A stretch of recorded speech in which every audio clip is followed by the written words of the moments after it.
Yeah, thank you for having me here at CampFI. I'm really excited to be here and share this with you. My name's Dan Rodgers. This is the cover that my son made for my book, Escape the Clock. This is a book I wrote when I retired early at the age of 42, and it got a lot of attention from the corporate world, and I was starting to talk to people who were higher level, better paid, but nowhere near where I was in my journey, and had great conversations with them.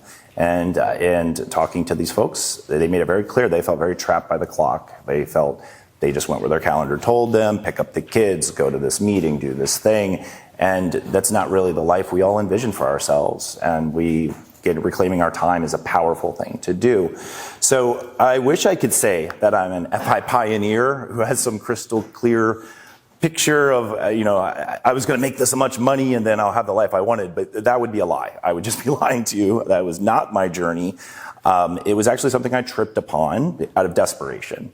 Out of desperation from debt, desperation from this idea of labor servitude, that I would spend my whole life working for someone else and not putting my dreams on the back burner.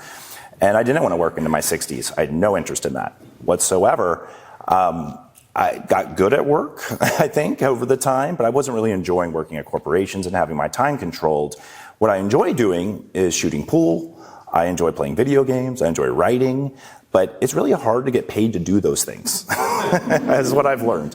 So I might not be your normal FI speaker, but I was an engineer. And so as an engineer, I'm very data-oriented, analytical, and I was paid well. I ended up doing well. I ended up working for Microsoft for 15 years and then Google for almost 5 years. And throughout my 20-year career, doing all this stuff, going from software engineering to product management to program management, I realized I was being paid to take these hard, far out, complex goals for these corporations and make them easy and attainable, make you successful at something that's supposed to be really hard. Well, I was doing that for money, for myself. I realized I didn't want to work forever, and I was learning all the amazing stuff that a lot of you already know, to be honest, but I was trying to make sure I was taking the guesswork out of it. I didn't want to feel blind. I wanted to know, how close am I? Is this working? Is this not working? What do I do next? And my program management approach just grew to a point where I realized I could teach this to anybody. I was teaching it at work. I can teach people to do this, and it brings confidence into your life when you have this type of thing. So again, I might not be your normal speaker, but I am here to talk and share this with you. So thank you for having me. And look, I know there's a lot of people here in different parts of your FI journey. This works for any phase. I'm going to focus on the working year phase where you're trying to achieve FI. But even if you're living like me as an early retiree, any goal can be, these tools and methodology can work for any goal you have in life. Weight loss, it doesn't matter. Like, I use this kind of stuff all the time. So hope you enjoy this. All right, first though, as with always, we need a baseline. And the baseline is, why should I invest in taking an engineering approach to something? Engineering is work. You're taking time to look at data to make something work. Why do that? Well, the reason to do that is because this is hard. If this was easy, honestly, we probably wouldn't be here outside of everyone's really great, like we can connect, but we all have goals here and they're not easy goals. And, succeeding is important to us and you're invested in your success. That's why you're here. So kudos to you for that. But let's touch base on why this is so difficult. Well, you'd think it's a simple math problem. We're talking about money, right? That's numbers. There's so much that come in, there's so much that goes out. And you're kind of right? Take your annual cost of living, multiply that by the number of years that you need, inflation adjusted, and you're done. Okay, that's it. That's it, really, right? Well, that's your FI number. The truth is, that's not that easy. There's so many complexities. It's not simple. And you might start asking yourself, well, how do I know what my cost of living is going to be next year? What about in 10 years? What about 20 years? What's inflation going to be like tomorrow? What's it going to be like next year? How long am I going to live? What if I want to move? What if I have a kid? These questions add so much complexity. So that makes that FI number not all that, comfortable at that point, because all that nuance is in there as well. So has anyone struggled with any of that? Like saying, I have a number, And that's not, okay, thank you. And normally this is interactive. Normally I'm asking you questions, but I know because of the recording, we won't do it that way. So I might just ask you to raise your hands because I think it's good to know we all feel these things. Like, this is not a unique thing. There's a reason that, this stuff is useful.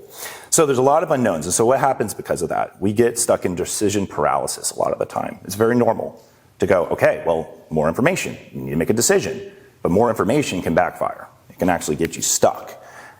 So let's think about some of these. So maybe raise your hand. Have you ever worried about having enough money to last? Okay, yeah, me too. How about leaving work and becoming bored or missing your old life? Okay, good. All right, wow. So for the podcast, pretty much every hand's been going up so far. How about just losing friends or, being judged about being someone who's not working? Okay, yeah. So I kind of try to break these up into three categories: money, societal, and social. There's these three large categories of things, and there's a lot of great psychology about the status quo bias and about human behavior and the psychology of money and life. And that's what we're talking about. We're talking about money, we're talking about human behavior, life. And they're both factors. It's a two-sided coin. You can't do the engineering and get the money stuff perfect without thinking about the human risk factor. We are risks in our own plans. We have to mitigate ourselves. And I'm going to talk about that as I go through, because you can have the best strategy in the world. You can do Roth conversions. But if you're feeling antsy about the market and you pull out more than you're supposed to, guess what? You just completely undermined what you just was supposed to do. So you need to understand your own behaviors. So those are the worries. And those worries, they just create natural human behaviors as a result. So, for instance, you might find that you're maintaining and holding off your current life instead of making the transition or the change that you've been working so hard for, even if that number is telling you you got to your goal. Has anyone, you all know about the one more year syndrome? Pushing the goalposts, saying, okay, maybe I'll wait just a little bit longer. Maybe next year it will feel comfortable, yet it doesn't. It's like, okay, well, maybe if I have another $1 million, right? What maybe if I did this or did that? We create conditions on ourselves. But the truth is there's a root systematic thing there that's creating that uncertainty. And we have to get down to that level before the data is enough. And so deferring is normal. And as a result, what we end up with is this forever grind. Grind. And work will take advantage of that. They'll grind you as much as you'll give it to them. If you're like, oh, I'm working 40 hours a week, oh, well, they'll take 60 easily, get that promotion, whatever. Well, FI can be a grind too. It really can, sacrifice more, put more in that savings account, learn this new investment strategy, do this, do that. Well, that can be a grind too. So what you don't want to do is just engineer one approach to another, where you're working full time and then you're working again full time because you're working on the spreadsheets and you're working on all this. It's about keeping it simple and knowing what enough is. Because when you know what enough is, now you can have confidence to stop. And it's not really about stopping, it's about starting that next phase that you would design intentionally. And that's what this is about. It's about designing your next phase of your life, knowing that you funded it, and therefore you can start it with confidence. Okay, at this point you'll be like, well, who is this guy? He's kind of a bummer. So there's some statistics, and you haven't seen this slide yet. It's actually kind of true, and I'm sorry about that. But here's the reality. 64% of people, in general, fear running out of money. Okay? That's a lot of people worried about money. Money is the number one stress in people's lives. This is a statistical truth. I can show you so many studies for this. I'm a data guy, by the way, so if you ever listen to my podcast, you'll hear stats wildly all the time. I just can't help myself. 70% of people have delayed a retirement. Okay, think about that for a minute. These aren't just people who are working for an early retirement. These are people in a 65, 66, 67 or older have delayed a retirement. That's significant. And the reasons aren't always what you might think. It's not always money. It can be other things that keep them in that life. And you may know someone who, quote unquote, retired but went back to work, right? And I don't call that a failed early retirement. I call that someone who just is still struggling with a root cause of uncertainty they have not addressed yet. And you can get to that. You can fix all these things. There's also a problem with maintaining. So we have the allocation phase where we're building up all this wealth with this idea that we have enough, that we go to a deaccumulation phase where we know we can do safe withdrawals and we'll be okay. But we don't prepare our children. We don't prepare and I say we as in the collective we of society right now, right? I'm not judging anyone. This is just stats. 70% of the wealth worked so hard to build is lost by the next generation. 90% by the third. Imagine that. You kill yourself grinding away and building up all this wealth. And you're setting up your children. And you've given them all the assets, but none of the skills. And now they're back in the same grind you used to be in that you escaped. They're right back into the trap. Now, I can get into the culture and society stuff that creates this system, but education is the solution here. We educate ourselves, we educate our children, we educate each other. It's the only solution to this. Because the schools aren't educating us, we have to help each other on that. But those are the stats. And you can thank the IRS and estate planning for a lot of this stuff as well. Like the IRS is going to take their due, and we need to understand that because if you don't do the right estate planning, all that money you work so hard for, they'll take more share than you might expect that they should be allowed to take. There's a lot of stuff we have to think about there. So anyways, again, bit of a bummer, sorry, but these are the realities that we're dealing with. And so what do you do about this? Well, you could delegate to somebody to take care of your money for you and try to build your estate plan, do your taxes, tell you that you can retire, and people do this. They will delegate this away. You can pay a financial advisor will be more than happy to take some annual percentage of your net worth. Imagine that for a minute. 0.2% of your annual net worth a year for a couple meetings and a spreadsheet. I mean, that's basically what it is. Now, they have the training. They're offering you value. You can get some good stuff out of that. But who is more biased on your financial success? Who is the most biased person for your financial success? You. Nobody is more biased than you are. Nobody. No financial advisor, no matter how good of a talker they are not more biased for your outcome than them. Now, they have an agenda. They're going to make money somehow. Let's say they're not taking that percentage. Well, I promise they're still making money somehow. Might be transactions, every trade they make. They might push you into a certain brokerage account. Keep in mind, you got to know how people make money. If you don't know how they make money, you can be taken advantage of. So, if you're doing it yourself, it's a little hard to take advantage of yourself. You can. It's a little harder.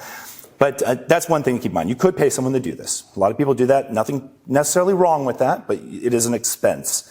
The other way is you could just hope. Hope is a common strategy, I noticed. I call this the pray way. I'm going to go to 2 million and just hope I make it. Now, could work out, couldn't it? I don't know how much of a gambler you are, but that is an approach. Mine is the program approach. Again, I was an engineer. I like to know there's some certainty in something, and so I want to see a roadmap. I want to say, I am here, I'm trying to get there. Am I moving on anywhere towards that, or am I going the opposite direction? I need to know I'm going the right way. If I don't, I will feel all those things, and maybe I'll start paying or praying, who knows, but I'm going to talk about the programming approach. Okay, normally I'd ask for questions, so I got to not do that. Let's see. Okay, that's the statistical side of things. Let's now, and I'm going to get into showing you all this, by the way. I'm not just talking about these things. I'm going to show you the spreadsheets. I'm going to show you some data. I'm going to show you how this all looks. But first, I want to talk about what a program means, because program might be this abstract idea, right? And so I'm going to show you one, but until you understand what you're looking at, it might not connect. The first is, think about FI as having these big goals in mind, right? And again, if you've ever felt blind in your life about where you are, how far to go, you know what I'm talking about. That's when those goalposts move. So for me, I thought I needed $1 million. That's what I thought back when I was a naive in my 20s. I'm like, a millionaire, that's beautiful. I would never think about money ever again. It just sounded like so much money. I had over $100,000 in student loan debt. I had $8,000 in credit card debt. I just got married. We just bought a house. I was drowning in cost. And I remember, I'm like, I got to do something. I got to get organized. I got to figure it out. I just got a job, but there's all these weird deductions in my paycheck. What the hell's a 401k? Like, why are you going to take money for this thing? And so I started throwing stuff in a spreadsheet, and it was a gut punch. I was like, oh my goodness, I'm going backwards. That W-2 wage is not saving the day for me. So it really freaked me out. But I still thought, okay, $1 million and I'll be okay. Well, I started, what happens, that spreadsheet, it was an Excel sheet at the time, just kept growing, got more sophisticated, and you'll see what it became in a minute. But as it grew in sophistication, I realized not only it was 1 million, not the right number, but there's actually more than one number. There's a number for each phase of your life. And I'll get into what I mean by that, these three goals here. So your working phase, we're all familiar with. That's your cash flow phase, right? Your W-2 wages, whatever it is, you get money coming in. Well, when you stop working, it really sucks if you don't have money coming in anymore. It's uncomfortable. I don't care how much you've saved. It's uncomfortable to withdraw. It never feels good to withdraw. Imagine you still have a paycheck, even though you're not working. You can do that. That's called passive income. It's a thing. It's a real thing. I have it. I promise you. It's not a unicorn. And so that's one goal. You can have a passive income goal. A lot of people here talk about real estate, right? Enough rental income coming in. That's great. Dividends. Love dividends. Dividends might take time, but you can get there. And guess what? That's still cash coming in. High yield interest from a savings account. That's the most passive there is. I mean, you're sleeping and making money, doing literally nothing with that. Love that one. I get royalty checks from my book. I do voice acting on the side. My goodness, you can do freelance work, photography, and have a license out there for your work. You could be an artist, you could be an engineer, you could take your actual skills from your working life and find a way, how do I make sure that that value, that human capital, is still present in my next phase. You can bring these things forward. Our human capital doesn't go away. Build new skills, still can make money from that. So cash flow is one, and you have an idea about what that goal looks like. How much do you want coming in per month, even when you're not working? What is that number? Has anyone thought of it that way? I need $2,000 a month. I need $6,000 a month. Okay, great. Yeah, so if you think about it that way, it does feel a little more comfortable, right? It's like, okay, it's not about $1 million. It's about $3,000 coming in a month. If you ever had a pension, or if you had set up an annuity or something, a fixed one, that's money coming in every month. And you notice people that have that, they go, well, I got my pension, I have my annuity, I have my Social Security. Then it feels good when you have that cash flow. When you get, though, to an early retirement, and this is an optional phase, not everyone has to do an early retirement, but if you did, now you need money that's more than just cash flow necessarily. Now you need money that's not in a retirement account. You need money in a brokerage. This is FIRE, basically. This is the idea that I need to live for X number of years until I can touch my 401k, my IRAs, get Social Security, have access to Medicare. That bridge phase has a number to it. Your retirement accounts is the last phase, your legacy phase. That has a number 2. So I have 3 numbers in my plan, and you'll see that in a minute. And I did not retire until I met all 3 of those numbers. Because once I did that, I knew I had enough cash flow for peace of mind. I had enough money in accessible accounts to withdraw no matter what the markets did. And when I was of age, of official Social Security age, I would have more money than I needed for the rest of my life, no matter what, and I could pass on what I want to my children. So that's why I look at it that way. It's not a single FI number, it's 3 big SMART goals. Okay, when you have things like this, you become like a program manager in a way, right? It's like you're a pilot who can fly a plane, you know how to navigate, plot the course, you know how to get to where you're going, you can deal with turbulence, you can do all the things. You become kind of this expert navigator, and you can get to a destination. When you don't have things like this, again, you might start to feel blind, and then you might start to think, okay, well, save enough, 4% rule. And I don't know how you guys think of the 4% rule. I hate it. I think it's it's so silly. And sorry if you're big into this, but my problem with the 4% rule as this big single pile of cash that you withdraw from is, one, there's issues with the Trinity study. I probably won't get into that right now, but there's longevity issues. They misunderstood healthcare. So they're like, oh, well, let's do 3% now, or 3.5%. Like they're moving the goalpost with that. That just shows you how there's no magic number in there. So once you start understanding that you can set goals for the phase of where you are, that it's a personal thing, now it's something that sticks. And it's something that works, most importantly. All right, let's get on, because I want to get to the main. So at the end of the day, you end up with something visual, something that is like a map. Because when as I mentioned, in my 20s, I was drowning in all that debt. I wish I had something that showed me where to go. And so I don't know how many here have a written plan, an actual plan written down? Okay, a few hands came up there. So did you know that Fidelity did this great survey and said 89% of people who actually have a comprehensive written plan report they feel the highest levels of confidence about their finances. They feel great. They don't have that anxiety. That's a 33% boost over everyone else. So if I told you, all you have to do is sit down and write a plan out, and you're going to feel 33% more comfortable than you do right now, why wouldn't you do it? It's not costing you anything. All you're doing is sitting down and writing something down. It doesn't even take all that much time. You know who you are. You know where you're trying to go. It's an amazing effect. So the plan really matters. And a comprehensive plan is the best. So I'll demo that in just a minute, what mine looks like. You don't have to use mine at all. I'm not pushing anything here. I'm just sharing what worked for me so that you can see how powerful it is to have a plan. To do that, though, you do need baseline data, because this is your journey. This isn't someone else's. No one else can put their data in, it works for you. So you're going to put in things like your account balances, your annual spending, your liabilities, your assets, debts, taxes, things like that. The same things you have to give a finance advisor or a tax person. When you pay these people, you're still doing the work. You're still giving them all the info. And then they go in and they just put it into the tool. And then they give you a pretty report. And you go, oh, that's nice. It's nice to see where I am. Or someone's telling me that it's okay. Well, you can do that, have that same experience yourself every single day. You don't have to wait for a finance advisor to do that.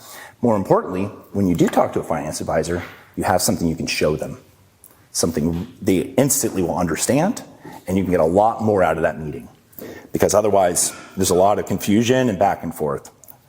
Okay, so let's talk about plotting that course then.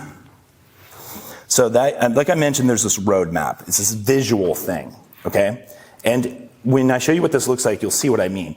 Has anyone ever sat down with, and tried to have a financial conversation and just felt lost in it, okay? Or I pretended I've known what they're talking about, because they're making it sound so obvious, I should know what this thing is. Or have you ever wished you're talking to a partner, significant other, or a family, a parent, and you just wish you could explain better to them what you're trying to do and what you need from them? So that's what this roadmap is. It's that all captured and crystal clear for anyone to understand and wrap their head around. That's the value of taking this time to build a program. And the value is you can execute it easily. Oh, I keep pressing the next button there, it doesn't work. And the other value is that you get to a point where you can track. You can truly track where you are and what's working, what's not working.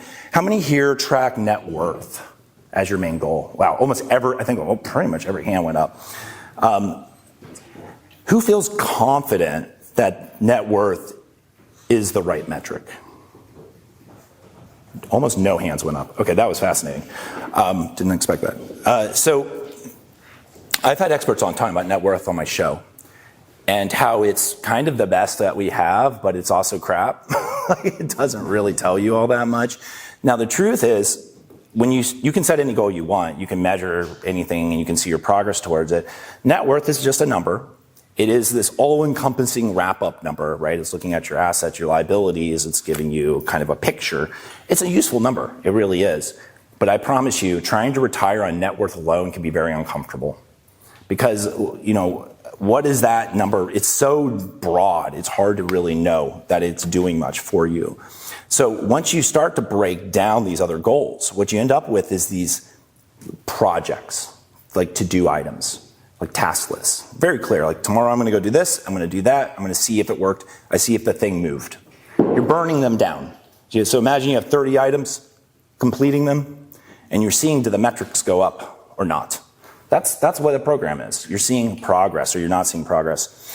And for example, let's say you calculated you need $2.5 million in a brokerage account to be able to quit work. Well, you'd have a project, and once you complete all the tasks in that project, you know, because your brokerage account says $2.5 million, you could show that to someone.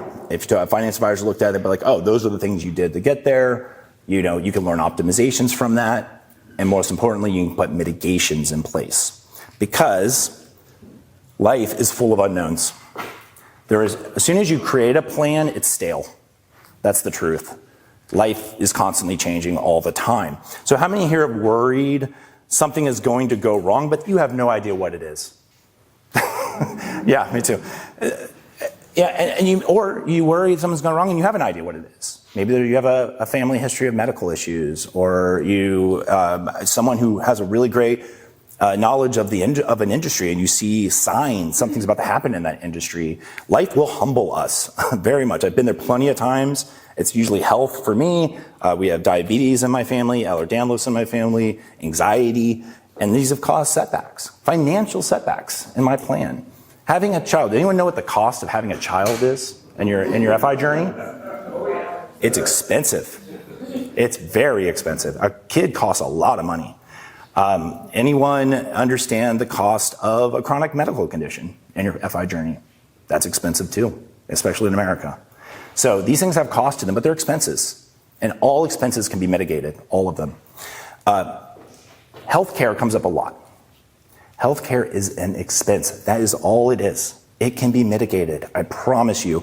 And the best thing is there's pretty good mitigations depending on your situation. If you're in a low income situation, you have access to programs you wouldn't have access to otherwise. And sometimes they're pretty good.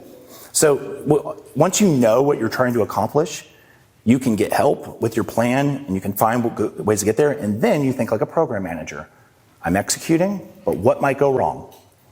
And you just envision it. Think about disasters. Anyone know what a postmortem is? Heard that? Anyone know what a premortem is? Okay, a couple people. Premortem is where you sit around. So a postmortem is where you go and the housing collapse had this in 2008. They did a postmortem. They looked at what happened to understand what the heck do we do to not have this ever happen again. It's basically you look for a root cause. A premortem is you just dream up what might go wrong before it goes wrong. And you do that because we have two brains. We have the emotional and we have the logical side. It's called the dual self mind. It's a psychological thing. And when we are reacting to a surprise in the moment, our emotional self triggers.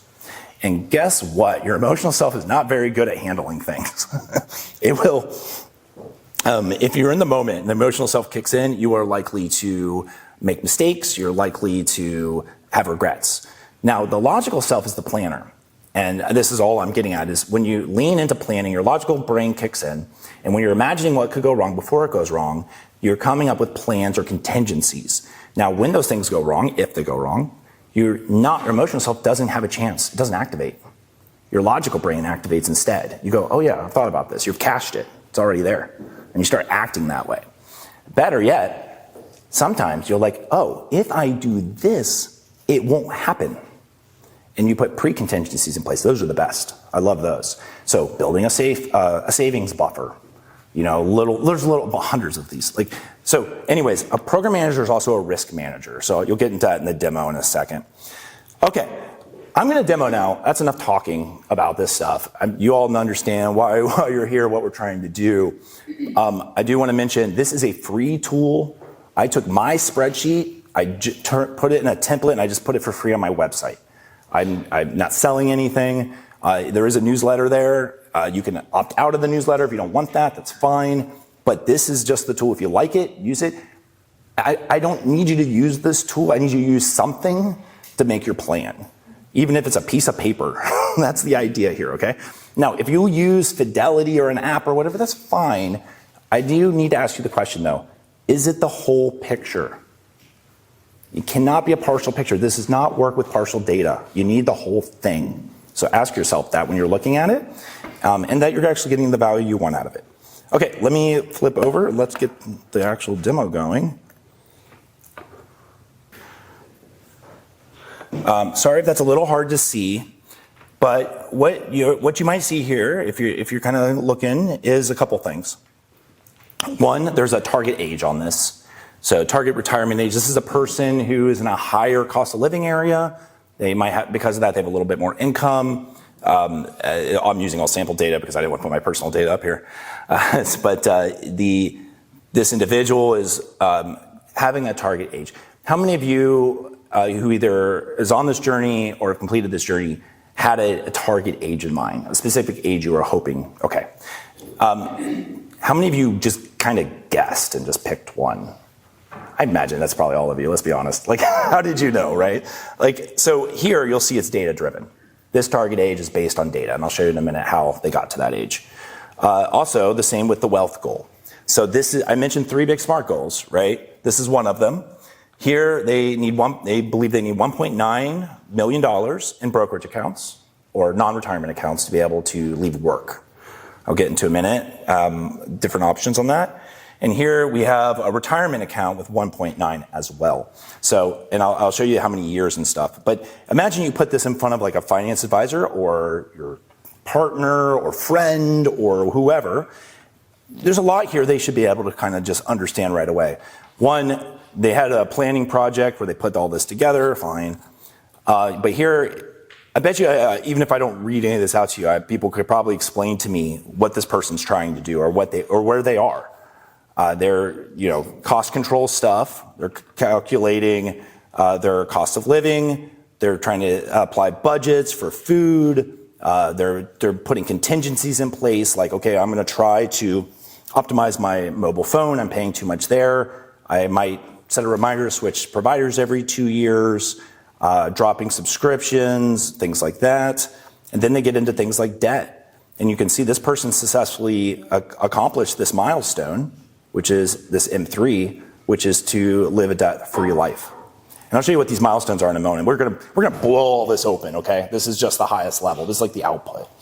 So here, I can tell you they did a couple things. They had 2 credit cards. Back in January 24, they started snowball payments on a MasterCard. They were able to complete that task in June, and then they moved on to their Discover card, where they started just throwing everything they had at that. They consolidated down to 1, they froze their credit reports, and then they set it up a full automatic balance payment so they never have credit card debt ever again. So that's a great strategy to remove retail borrowing. I highly recommend it. This person obviously has a kid. They have a 529 account, they're making contributions. They are setting up passive income. So they have a brokerage account. You can kind of see the type of investments they're thinking about doing, high yield savings, CDs. They're trying to own a home. You can see the types of strategies they're using here. But most importantly, you can see their contingencies. What will they do if something goes wrong? And what did go wrong? It's also a history. It's like a log of things. Like I could say, oh, do you remember when we tried to refinance to get rid of PMI? And it actually made it was worse because we couldn't afford the payment after all. Like there's all kinds of learnings that come out of this. And with learnings, you can get better and better. And that's the truth with program management. As you execute, you just become this expert at your program. You just become very, very good at it. And so this program, it's honestly a reasonable size one. They're doing investment stuff. They're getting ready for retirement. They're considering being a landlord. They're trying to get their estate set up so they don't have to worry about money ever again, protecting their money, and they're thinking about how to transition. And I think this gets missed a lot. I think transitioning is a deliberate plan. It's not something you just stumble into and hope. You can think about, how do I take the best of my current phase forward? How do I maintain the friendships that matter to me? How do I maintain structure in my life? It's not just about not waking up with an alarm. I mean, that's nice. But I promise you, if you have no structure, after a while, it's just kind of like, what am I doing? Work does provide a sense of discipline in your lives, and you can apply that to your own life. And I wrote about that in my book because I feel like it's not just about the journey. The journey doesn't stop the day you quit your job. The journey continues. It's a new phase, and that's an exciting phase, and it should be one full of fun and celebration. And also, with these milestones, It's all about celebrating. That's what milestones are. These are moments of joy.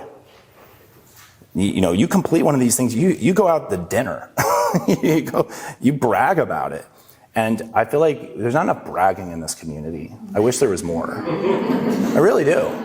Almost like I see it on Reddit, like the quiet shame of bragging about my number. Oh, I hit 1 million, I can't tell anyone about it, but I'm gonna put it here. Yay. No, shout it out. Be really proud of yourself. That's a big accomplishment. It took some sacrifice to do that. But anyways, these are those milestones that you saw in the program plan. And these milestones tell me if things are working or not.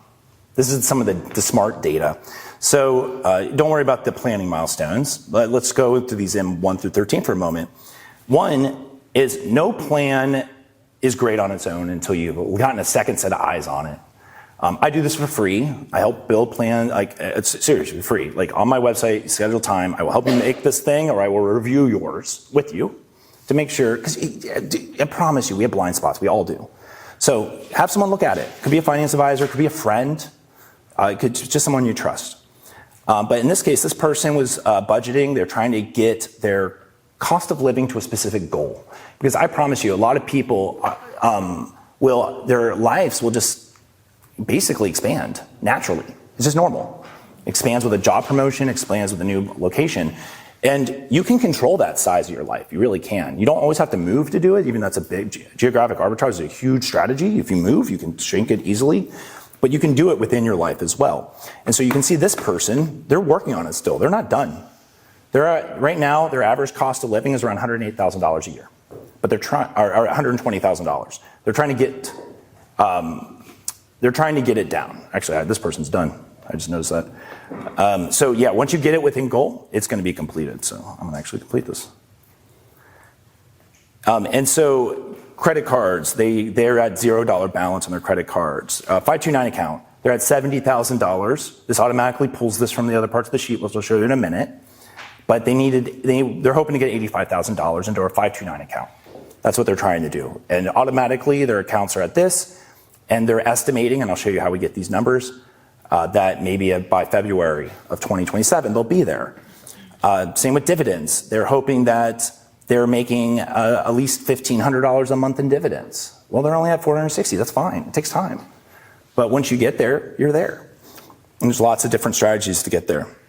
So you can see here, they wanted to own their home. They did that. They were thinking about doing a franchise. They call this a stretch goal. Stretch goal is one where we're like, we'll do it later if maybe we want to, but we don't need to. But they also have some higher priority goals too, like having an emergency buffer, which they're still working on and they're pretty far off on. But here's the bigger ones. $957,000 is currently what's sitting in their brokerage accounts. They need 1.9. I think you saw that in the program. And they're about $1 million in retirement accounts. So you can see they got some room left. And they have some estimates. But how do we get these numbers? That's the big question, right? That's probably what a lot of people are wondering. For instance, this one here, investments. How do they know that they'll probably be done by 2031? That's a hard thing to know when you're going to hit your number, right? Well, that's where the FI planner comes in. This is the result of all the years of hard work that I put in. And at first, this might be overwhelming, but just give me a moment here. Here is their investment area. You can see in 2023, they had this balance, and they got that return. And the balance went up with another return. We've had a good couple of years of stock market, so mine's been very much like this. But you'll see here in 2020, you're probably all aware of this, but in 2025, the returns were quite not as good, but still positive. And so what you can see here, though, is they're looking for 1.9. So they know by 2031, they're estimating, and they're doing a kind of a conservative 12% projected return. And that's what I'm going to be really focusing on here is forecasting. Anyone who's familiar with data science is going to understand there's baseline data, which is like your root data, and then there is projected data. And it's the magic of you're making it up, but you can use data science to be pretty accurate with this. So for instance, let's go over here for a minute and look at something we're all familiar with, which is costs and income. We all know that. We live that every day, right? Well, 2023 is their baseline. They were 35. I mean, if they were 40, you'll see all that just updates, and it just creates a forecast into the future. It's a 40-year forecast. So they would be 80 in 2063. But this person is 35 in 2023. And they spent $180,000, and their W-2 wages was $186,000. That's not a comfortable margin. And so right away, there's a takeaway for me when I look at something like this. Well, let's talk about your spending a bit. Let's make sure you have a more comfortable margin here. Now, they have some passive income, though. They have some interest from savings accounts, and this person happened to have rental income, $24,000 worth. So that helps, and they're able to do stuff with that. Now, I mentioned earlier, how do you even know what age you can retire? Well, this person, and I'll get into all this data in a minute, your eyes probably already went over here, but this is how we're calculating all the big goals, and it's based on all the forecast data.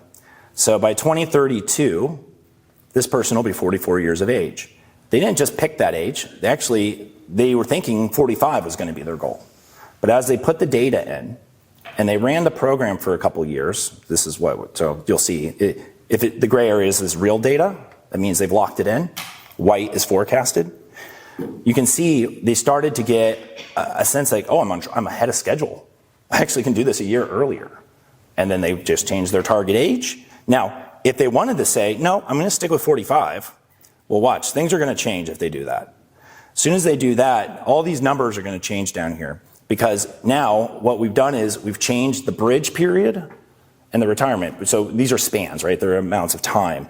If this person's 35, if this person wants to retire at 36, honestly, they're going to be in quite a bit of trouble. Oh, I overwrote that.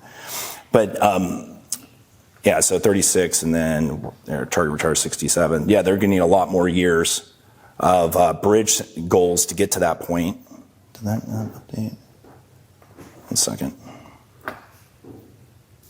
Yeah, 31 years worth. So if they want to retire, they need 31 years of early retirement savings in a brokerage account to do that. That's a lot of years to fund. But here they have 22 years worth of brokerage, 32 years. Now, normally if you work with a finance advisor, they go to age 99 as your life expectancy. You can change that. You can make it. You could say, I want to do it to 105, whatever you want. It's up to you. But here you see their cost of living is $157,000. That's an average of their actual cost of living. You can see they actually spent 180, then 168, then 122. They've been bringing it down. They're trying to get to 120. They feel like they'd be comfortable living at that number. That 120 is how much money that they need for that 22 years. And that is where these big numbers are coming from. And I'll get in a minute about how to play with those numbers a little bit. But before that, how do you even know that you spent $180,000 in that year? Well, that's where the expenses come in. And look, this is the work part. Honestly, a lot of the other stuff's not that bad. You can play with numbers. Like I can go in here and I can start saying, well, maybe inflation's going to be worse, and inflation's going to be 5% this year, and it'll go ahead and it'll update the number for me. And I can kind of get an idea and play with modeling different numbers here by changing inflation values. And then I lock in the real number after the year. And then I get better at guessing based on how things are changing or what I'm reading in the news or whatever is happening. So I can play with data and it's all good. But with expenses, you want real data. You want your real spending. And that can be hard, especially if you have like multiple credit cards and bank accounts and stuff. What you'll notice is no bank account and credit card labels data in the same way. They all do it a little differently.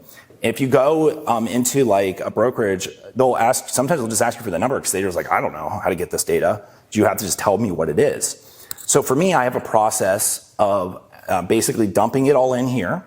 And I have a YouTube video online. You can watch on how to do this. It's an import. You export from your credit card or your checking account, and then you just import it in, and then you sanitize it up.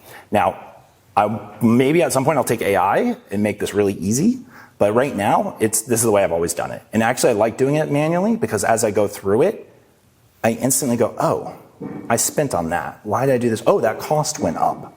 Oh, I put this on the wrong card. That should have been on my HSA. I need to reimburse that. And as I do that, I start making notes. And what I'm doing is I'm optimizing by running through expenses, and it automatically creates an expense report. And so this expense report is really easy to make. Like, I can make a new one right now, duplicate this, I change the year, it automatically pulls everything from that sheet.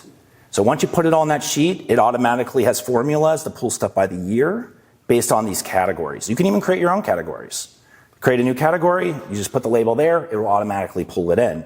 But here you can see in 2023, which is this person's baseline data, they still had their mortgage, $37,000 a year there, $7,000 in utilities, $8,000 in property taxes, and so on. You can see how much they were spending on transportation, healthcare, and then all those other things in life. But most importantly, you can see what they were looking to do about it to get their cost of living into control. And as we get great tips and ideas from each other, we can go in and we can apply that to our budgeting and our spreadsheets and our ideas, and we can see, is it moving the needle or not? And then in 2024, they not only continued that with their new expense data, but they can compare how they did to 2023.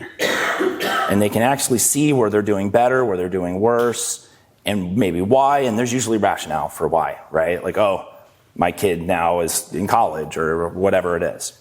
So expense reports help us rationalize and have control, but ultimately having those expenses in there allow us to have an accurate number for our spending so that when we go in and we model and we plug in our progress when it comes to credit card, mortgages, savings accounts, college savings, or investment accounts, or 401k, pre-tax IRAs, after-tax IRAs, and so on. Having all of that in place, you have a real measurement. It's not made up, it's a real measurement from how much you spent, how much you made, and how well you're doing. And that makes these numbers more accurate. That makes your progress here more accurate. That makes your goals more accurate. That makes these actually real numbers. And as you get there, you start to see, oh, I actually have confidence I can do this. I'm going to wrap up because I think I'm probably, we'll go to questions, but I want to mention the passive income thing one last time before I stop the demo. Here, we have these two big numbers. I mentioned cash flow. And the way I did this for myself, and I have it in my book, is estimating passive income as a percentage of your annual costs. So imagine if I could say 30% of all my $180,000 expenses were covered by a paycheck, even if I wasn't working. That's nice. That means that's 30% less of withdrawals that I have to make. It's a goal, like anything else. This person said 30%, but if you want, you can do what I ended up doing and you can go to 100%. Or you could do something like 90%. Now, 90% is crazy. If you can get 90% of all the money you ever need the rest of your life coming in without working, then you probably built and sold a business or won the lottery in a crazy, huge way. But you notice, like, they don't really need much money to withdraw at that point. But if it's like 10% or 0%, you can see these numbers are going up. Now they need $2.3 million, $2.7 million. So the less cash you have coming in these later phases, the more money you're going to have to withdraw. So it's like a seesaw. You can put the weight on one side, but to lift it up on the other, or vice versa. So it's up to you to do that, but it's all interconnected. And that gives a lot of peace of mind. So the higher that passive income number you can get, the faster you can get to early retirement because your savings goal went down. You can get there sooner. You don't need 2.5, you only need 1.9, whatever it is. There's so much I could talk about in this. I'm going to stop there, though, so we can do some questions. I hope that's helpful. Again, this is a free tool. You don't have to use this. Use whatever you want. But knowing that you are thinking about some of these strategies and you're measuring things, that is everything. So hopefully you all will want to make a plan after this.